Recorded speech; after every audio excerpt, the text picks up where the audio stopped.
primer lloc, plantegem bonificacions fiscals, perquè volem que els diners estiguen on han d'estar en aquest moment de crisi, en la butxaca de les empreses i dels treballadors que estan més afectats per aquesta situació econòmica.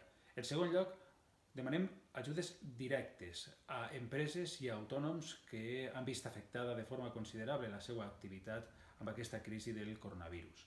I en tercer lloc, el que plantegem són incentius per a que el comerç local es reactive. Volem fer campanyes, volem fer promocions per tal que els nostres veïns entenguen que han de consumir en el comerç de proximitat i que el seu paper és fonamental per a poder eixir d'aquesta crisi. Són 3 mesures bàsiques, són 3 mesures complementàries per tal que la nostra ciutat pugui afrontar amb més garanties una situació econòmica molt complicada, però que amb la unió de tots i amb l'esforç comú de segur que podrem superar.